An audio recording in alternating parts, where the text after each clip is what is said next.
Liverpool versus everybody. Good morning, good afternoon, good evening, wherever you are. It is Monday. It's 2 days after the 1-1 draw to Arsenal at Emirates. And as the title says, the meltdown begins. I'm very, very glad. These are the reasons why I'm happy and look back at it on it and can appreciate the idea that I'm not on Twitter anymore. And I don't think that I would ever get back on there, to be honest. The meltdown, whether it's Twitter, Instagram, other YouTube channels, this idea now that our hopes and dreams and the title is over. It's a shame, but it's not really surprising. I hate to say it, but by and large, that's the Liverpool mentality. It really is, and it's a shame. I think, um, in the grand scheme of things, I'm torn as far as what the result means in terms of is it 2 points dropped? Is it a good draw? I think in most cases, usually in most seasons, you go away to Arsenal and you get a draw. It's usually a good result. I think now it feels like, obviously for some people, that that's a game we should have won.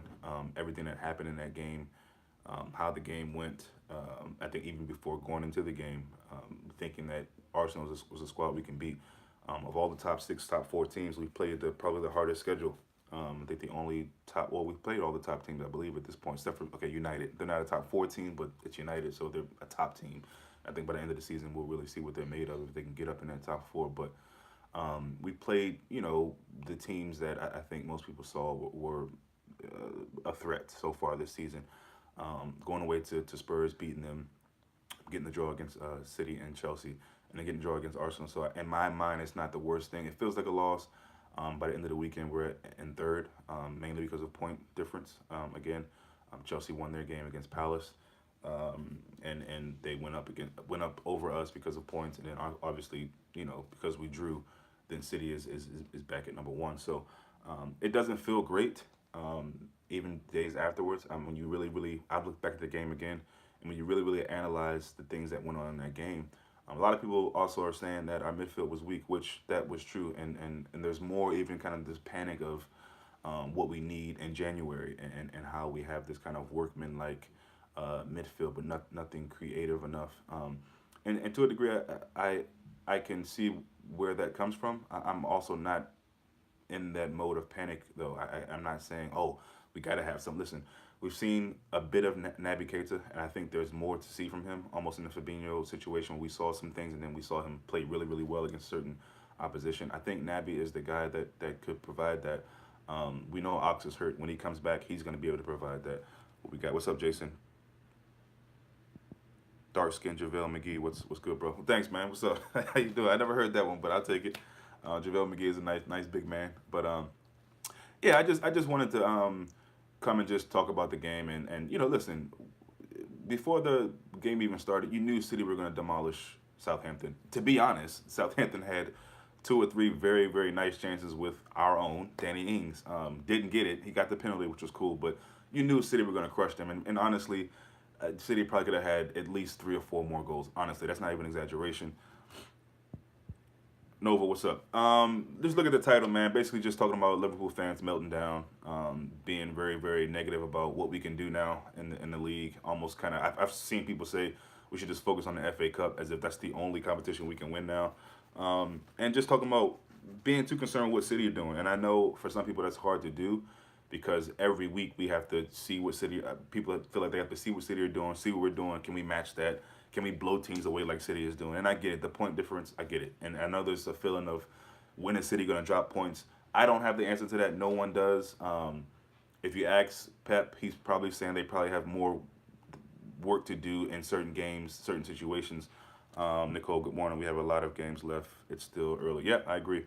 City's attacking positions are amazing. Pep is a clever dude. Yeah, and all that's fine. But for me, I think we really need to, we, meaning the supporters and the team, of course, need to just focus on what they're doing. And it's not just a cliche. Klopp says it, but I mean, it's the true thing. You have to really focus on what Liverpool are doing. And as long as we're continuing in this undefeated way, getting points when we can get them, not losing games. Again, that's one thing we have to really think about. Look at where we are right now. And as impressive as it is, yes, it's slightly disappointing to drop points here. even the ones against City and Chelsea. You know, but we're dropping points against those teams. We're not dropping points against the teams that we should be beating. And Arsenal may be a team that people thought we should have beaten. I thought we should have. I thought we could have.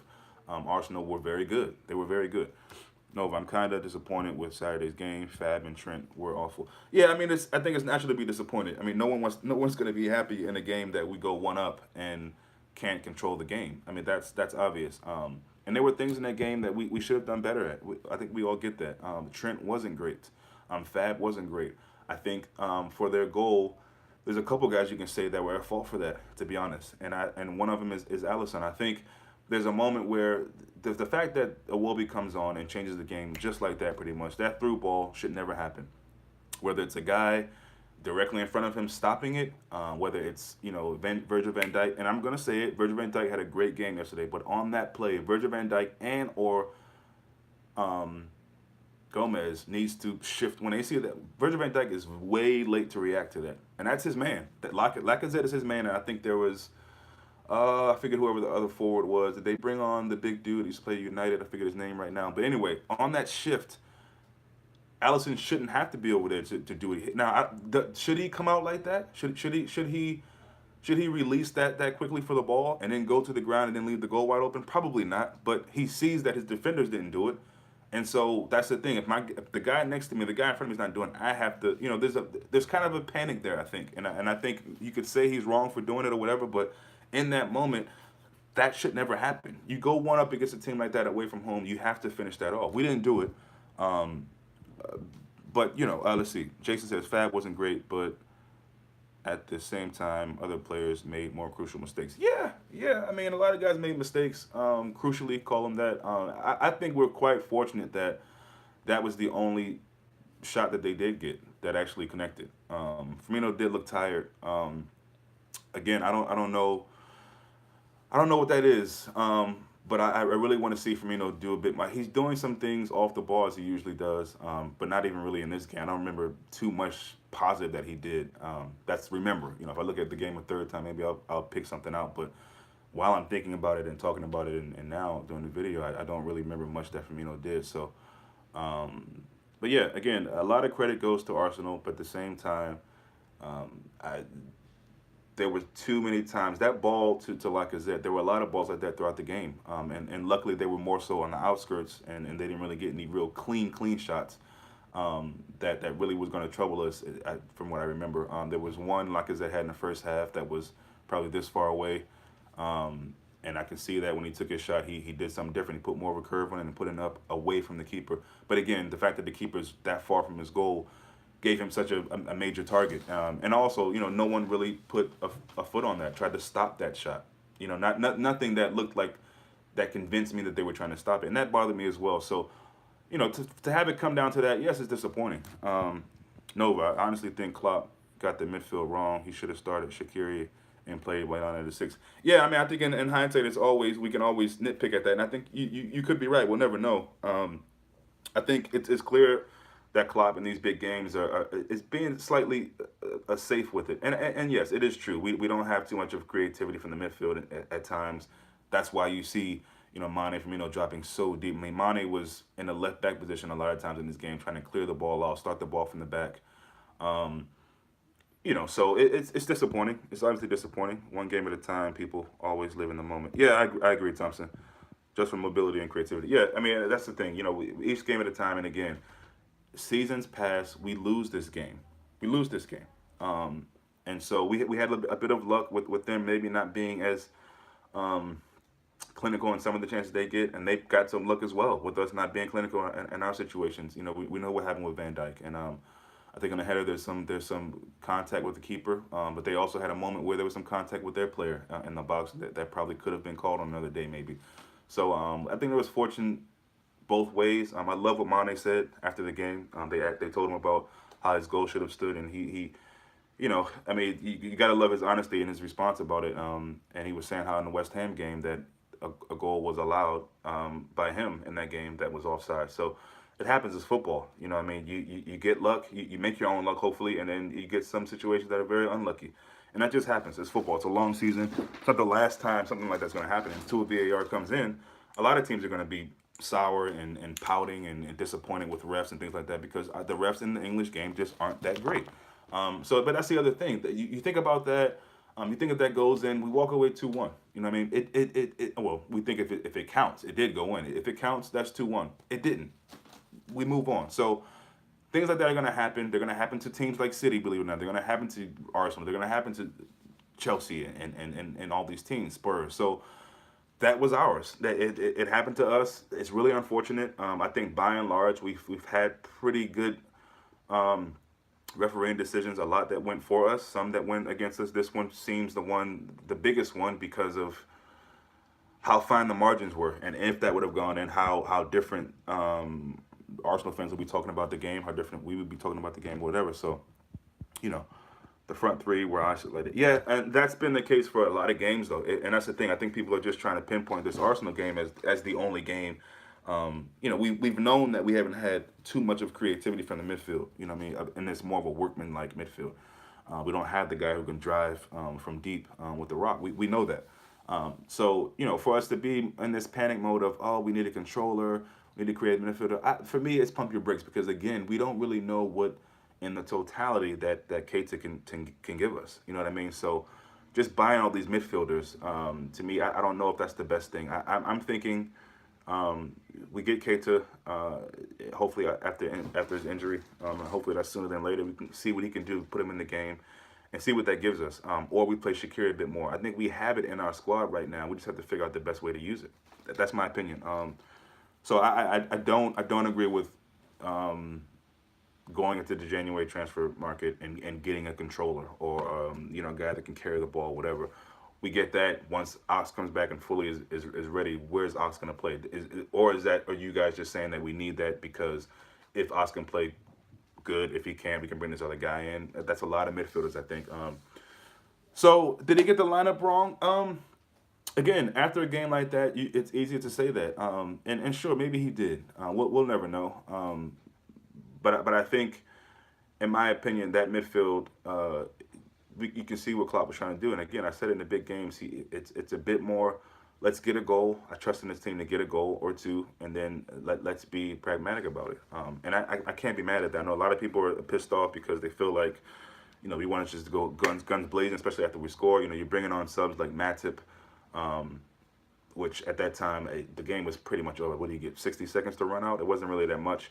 Are you putting him on to throw him up top for a long ball situation? I don't know. But, again, the main thing that bothered me was that people were saying our defense was great. I don't agree with that. And this idea that, we couldn't grab hold of that game, even after going up 1-0. As much as everyone was celebrating at the venue where we were watching the game, is in the back of my mind, I'm thinking, you know what? Let's be happy we scored because finally we did, and that's a relief. But we need to now turn the defense up a bit. And Klopp has come out and said what, not exactly verbatim, but Milner kind of dug into the team at halftime, and it's probably a good thing. But saw some better play in the second half. Obviously, we got the goal in the second half, and it's quite fitting that Milner got it. But at the same time, we still never really looked in control of that game. Keeping the ball, holding onto the ball, 1-0 up. It's disappointing that we drew that. That's obvious. I think Salah has the strongest forward player. Was a strong forward, okay. Some people have said Mane, some people have said Salah. They both had some moments. We need Ox back, yeah. I was watching highlights of him and I forgot how good he was. Yeah. In games like this, it's easy to remember Ox and know what he can bring, especially against his former team. So, Ox, I'm sure, would have loved to play in this game against Arsenal back at the Emirates. He probably would have had a crazy welcoming from the fans, which would have been cool. Obvious that kind of comes with the playing field. But yeah, it would have been great to have Ox. We don't have him, obviously. So Klopp's tactic was to draw the play to the left side of the pitch to get Salah 1v1 with versus Kolasinac. Okay, that's why Milner kept dropping left as well as Mane. Yeah, it doesn't work like that. If Mane scored, maybe it's not 2-1. It doesn't work like what? Yeah, well, he did score. You mean if they would have counted it, it would have been 2-1. Yeah, and that's what I said earlier. If that goal counted, then we're walking away from this 2-1. We're probably still feeling a certain kind of way because It just wasn't a great performance, and Arsenal did have a lot of joy in that game. But 2-1, I don't think too many people are having this idea of now we can fight for the title. So I just want us to be in the mix by January. Yep, that's when the pressure really kicks in. I agree with that. We hit the bar twice in that game. Yeah, it could have gone the other way. It could have, and I wish it did. Our fans are saying we drew just because of the disallowed goal. Yeah, that's no. We didn't draw because of that. We didn't draw because of that. I mean, you can say if obviously look if that counted, it's 2-1. I mean, I can get people who are saying that, but I just don't. I don't agree with that. We had a few other chances, and then in defense we could have done better in a lot of different moments. So yeah, I definitely don't agree with that. That disallowed goal is the perfect argument for VAR. Yeah. If Mane goal wasn't disallowed, maybe Milner doesn't score and it ends 1-1. I got you. Yeah. I think everything that happened in that game was meant to happen as far as the goals though. So yeah, I mean, imagine that. Imagine if Milner didn't get that goal. I mean, people would be really livid with the refereeing, and it'd be even more of a meltdown. So and Mane really was the guy who started that whole segment of play, that whole passage of play, being aggressive, getting past. I guess that was Bellerin on that side, if I'm not mistaken, putting a beautiful cross in. Leno coming out to punch the ball away. Arsenal fans will probably say he should have done better with that. I don't really know at that moment. The game's coming so fast, you're just trying to clear the ball off, and hopefully there's someone defending there that can clear. There was someone defending there. It went off his foot. Right in the pass, there's guys all over the ground. You can drive a bus through that opening that was there for Milner, and he slots it home. So, that was one of the few times I felt like we got some joy down the sides, down the flanks, caught them slipping a bit. And it was great. It was such a relief to get that goal. But at the same time, for me, for the first time, I was never really, really confident, even after that goal. So I think we got to address the wing backs, two good players, but going forward, I don't think Robbo and Trent are good enough, in my opinion. That's a bit harsh for me, man. Again, I think Robbo's been pretty good at I think he's got a couple assists this season at getting up. I'd like to see him do better with some of the shots he's taken. I mean, again, in these games, you've got to be close to perfect. And I think some of the shots all season, not just from him, but some play just weak. Gini's had a couple. Salah, something that can really trouble the keeper. Something hard, ricochet off of him, maybe bounce off a defender, kind of like the goal we scored. But I think that's a bit harsh for the fullbacks. I get it. Neither one of them were great against Arsenal. I think Robertson, if he had the pick, was probably slightly better than Trent. Trent's having some struggles here and there. He's having some struggles by and large. I think, I don't know what happened to Lovren, how he got the injury, but apparently it was an injury before the game for him, a knock in some way. And he couldn't play. But I think as much as we want to see him and Van Dijk and Gomez together with Trent, I think there's a shout to see a bit of Gomez more at right back. Maybe Klein. I don't really rate Klein. I know a lot of people disagree with that. They'd rather see Klein than Trent, especially in a game like that maybe. But I think Gomez there with Lovren in the middle could have been maybe a more solid back four in that game. We'll never know again. And again, I don't want to be too hard on Trent, not because of his age, because I think that's a BS excuse, but just because it's a game that he was really. I mean, everyone has those. And you could say for Trent, he's had more than we would have wanted him to have after having such a good season last year. But I think he'll get better. There's something there that's not clicking. I'm not sure what that is, but I think he'll get better. I'm not gonna beat up on him too much on that one. I think we gotta. Okay, imagine Van Dijk scoring a hat trick after HA said he's just tier 3. I mean, if he scores the hat trick, that's with the goal from Mane, that's 4-1. But it's a lot of woulda, coulda, shouldas in that, and a lot of ifs and buts and maybes. They didn't happen. So you got to trot on. Robertson is good going forward. I agree, but Trent maybe isn't. His crossing is inconsistent. Yeah, and I'm trying to remember last season. I want to say that it was a bit more consistent than what it is now. And I think Gomez, a lot of people look at Gomez as not as good going forward, but I don't know if that's true. I think he's done a lot of good stuff going forward and being that kind of hockey assist guy. Obviously, he's a better defender. So I don't know. I definitely don't want to see Trent out of the team for any long period of time or anything like that. I don't think he deserves that necessarily. But maybe a little bit more chopping and switching with Gomez, maybe with Klein, dare I say. But yeah, that's kind of harsh on the fullbacks. I think personally, I don't think we need to be back in the window looking at fullbacks necessarily. If that's something the team decides to do and we get an upgrade on either side, then fine. But it's not a position where I see that we have serious issues in. I mean, just last season we were saying we had some of the best fullbacks in the league.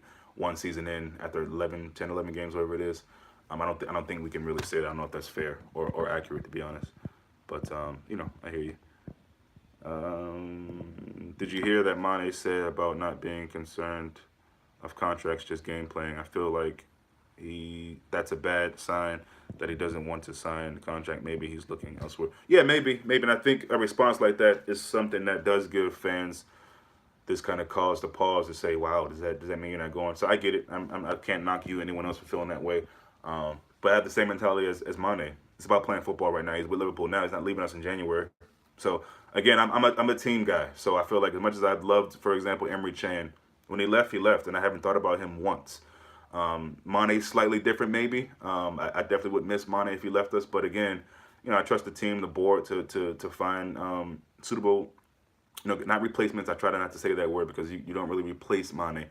But I look for the club to find, adequate players to bring in that can play a role for us and at a high level, at a similar level, if not better than Mane. So, listen, it is what it is. We have no control of that anyway. So, like Mane says, he's concerned about his football now, which is great.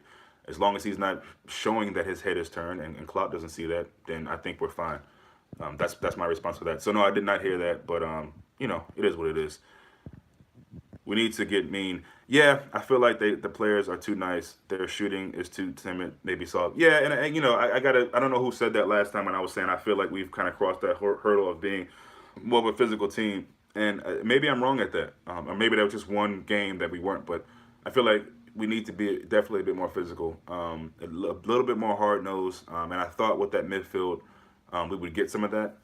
With Genie, Fab, and Milner, that was not something I even was concerned about, but I think Torreira and Xhaka were really, really good, man. They really, really gave, especially Xhaka, Firmino, a hard time, keeping him off the ball, knocking the ball off of him, stuff that Firmino usually does, but he just wasn't able to do because I think Torreira and Xhaka were just really, really solid there, especially Torreira. This guy, he's just something else, man, and I think they're playing in a formation, and again, formations to me are, especially in the way Klopp uses them, I don't really know that they mean so much. We end up being very fluid and flexible anyway. I do think, obviously, that the 4-2-3-1 fits Fabinho much better, and we saw that with the 4-3-3. I know a lot of people are saying he was always going to go back to 4-3-3. You heard that on every podcast. All Liverpool fans were really, really saying that, and that's fine. But I just feel like if you're going to go 4-3-3, it's tough to have Fab there. It really is. I mean, maybe like the guy said, maybe you have Genie in that 6 role, who's done amazing there, and you try Shaqiri with Milner. We haven't really seen that, so I don't know if you want to throw that in there, but. I don't think that the 4-3-3 right now, for what I've seen, especially against a team like Arsenal with that kind of pace, really, really works. And I think you saw that. So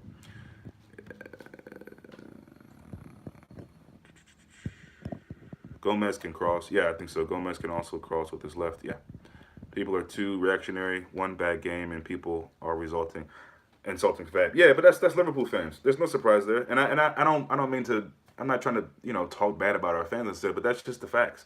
We see after a result, which depending on who you ask, is a bad result. It feels like a bad one.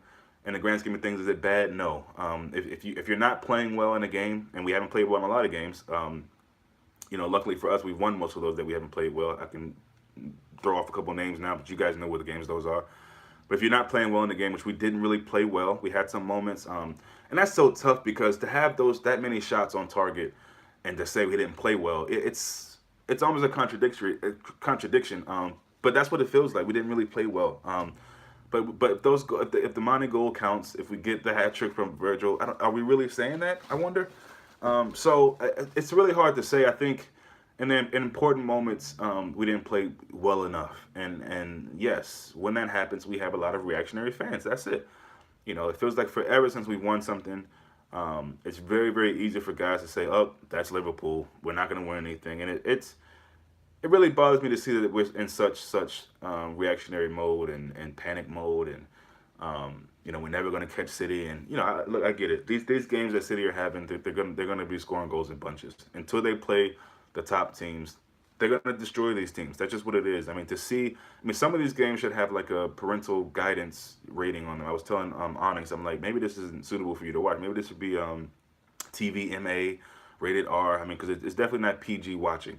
I mean, what they're doing to some of these teams, it's crazy. It's crazy. And so I get how maybe natural it is for some of us to be concerned about that and the goal difference, whatever. But that doesn't nothing. You know, we have no control over that. What they do against other teams, we have no control over that. We have every bit of control what we do in our games, and I think that is why there's been so much like we need to get more goals, especially against some of these lower teams. So I get that. I don't know what the difference is now. Is it 13, 14? I don't know what the difference is now with their goal difference. With not only just us, but Chelsea, everybody. I don't know what it is, but we can only be concerned with us.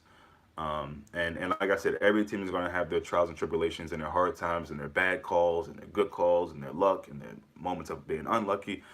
But at the end of the day, we need to worry about Liverpool. And that's mainly what I wanted to come through and talk about today. Jason, this is what it means to be title challengers. It comes extreme with scrutiny. Yeah, that's true. That's true. At the same time, we're still in a really, really great place, I think. You know what I mean? We're only third under Chelsea because of point difference. And I know we got to keep talking about that again, the point difference or goal difference. Sorry. But we're right there. We're right there. We're right there. And as long as we're still doing what we need to do, the Fulham game needs to be a win. That's got to be a win. I think we all know that now. Especially getting a draw against Arsenal, that needs to be a win. We get that win. And we just sit back and wait. We sit back and wait and see what other teams are doing. But that's all we can really do. I mean, we are still unbeaten.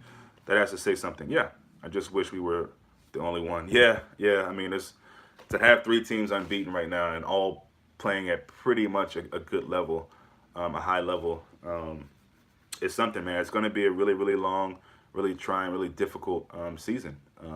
I think we should have known that coming in, though, especially with City kind of setting that bar so high. We always knew they were going to be decent. I don't think we knew too much about Chelsea and Arsenal, but both of those teams look decent. Those are four really good managed teams. And again, hands goes up because I think I didn't expect at all what Chelsea is doing. I didn't expect at all what Arsenal is doing. But it shows what a good manager can do to a team. That's pretty much the same team over there in Chelsea. You know, you got Alvaro Morata scoring goals now. Almost had a hat trick last game.